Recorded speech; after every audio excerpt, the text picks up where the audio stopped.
hard to tell if you're growing or staying stagnant, right?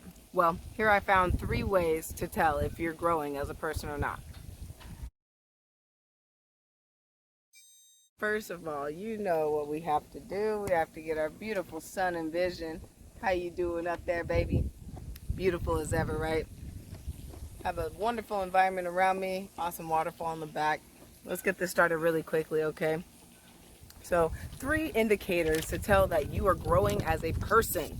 Now, one, we're gonna go quick here. 1, you care more, okay? You care more about what? You care more about your health, about your habits, about your environment, about your education, about the people, your family, your friends, even acquaintances, strangers. You care more about plants, animals, nature. These are things that you start to care more about. You start to explore boundaries, and you create values around those boundaries that are explored. Boundaries that you've had set for your entire life. Boundaries that you have wanted to break down. Boundaries that you have wanted to go beyond and explore. You start to create them a little bit more. You start to have a little bit more compassion for them. You actually start to have a bit more compassion for these things, meaning you can see them from an outer perspective. I'm always talking about seeing things from a different perspective, because perspective truly does make up the essence of who you are and how you see things, how you feel about things, and the values that you attach to those things. So one way to tell if you're growing is that you care more. Very simple, right? The second indicator is quite the opposite. In fact, it's the exact opposite. It's that you care less. You care less about things, meaning that you, with those values, while you're exploring, growing, and expanding your boundaries, that actually causes the opposite effect to take place at the same time, meaning that boundaries and habits and situations that you've held on to are now being less and less and less attentive to your immediate consciousness. Meaning you don't care very much about having older habits that you used to hang on to. You don't care so much about going out and drinking with your friends and having a great Friday weekend. These things actually limit you. And I'm sure if you are a caring person about your existence and your progress in life, that's one of the things that you took into consideration. You said, you know what?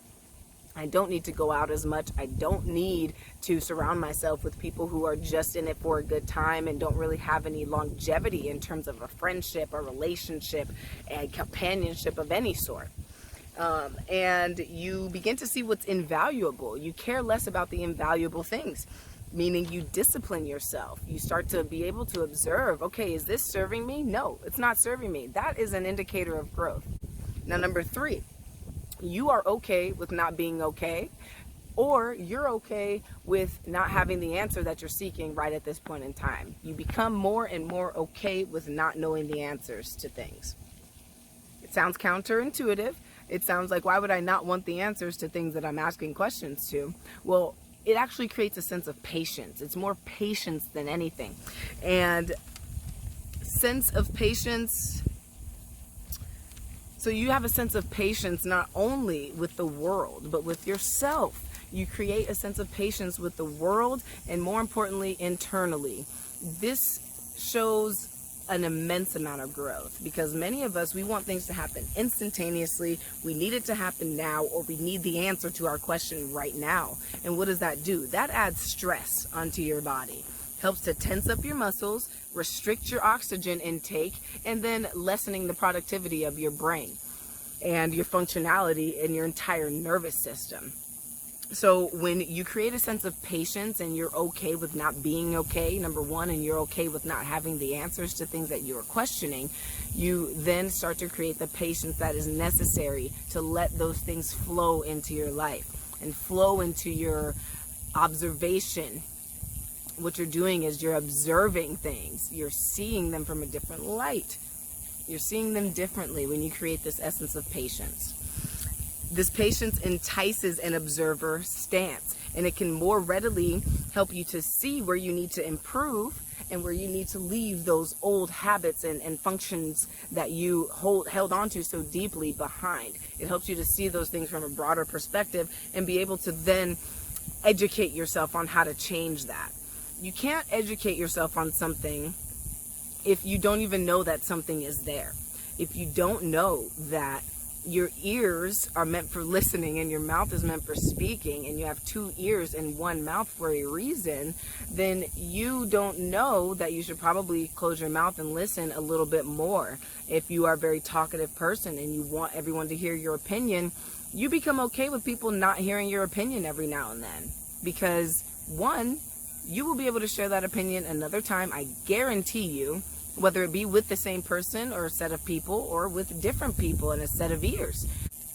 You have to understand that patience, just like myself, I have to understand that patience is an actual discipline. It's a key, and it's a stress release. It is a absolute freedom feel. You have a sense of freedom when you're being patient. You have a sense of freedom saying, okay, I'm okay with asking this question and letting the answer flow to me. What I have to do is now put in the work to keep my two ears open, my one mouth shut, to hear those answers. Asking questions is a great way to hear the answers that you're looking for, especially if you've already put it out there. For example, universe, I need some help. God, I need some help. Yah, Allah, whoever it is that you believe in, if anything at all, which I definitely think that you should have something to believe in, or some higher power within yourself to believe in. Help me to develop some sort of strategy to allow people to hear my opinion more without me having to shove it down their throats. You ask the question, you put out the intention to find the answer is going to come looking for you. However, if you're stressing about it, if you're impatient about it, saying, oh, the answer's not here, what's the answer, what's the answer, you're speaking, right? Your mind is speaking instead of listening to possible answers that are all around you. So just to conclude, 3 ways to show that you are growing as a person. You care more, which means that you create boundaries and you create values, and you're exploring boundaries. Number 2, you care less about invaluable things and old boundaries that you have set forth for yourself. Number 3, you're okay with not being okay or not having the answer straight away when you ask for it. And if you're doing 1, 2, or 3 of these items, you are growing. And if you're not doing 1, 2, or 3 of these items, that's okay too. You still have time. Just be patient with yourself. Have love for yourself, and have that compassion for yourself that you show to other people who are looking to improve their lives, and you give them advice. Give yourself the same exact patience, the same exact understanding, the same essence of it's okay to not be okay for a second. Bless all of you. I love you very much. Thanks for tuning in, and I'll see you on the next one.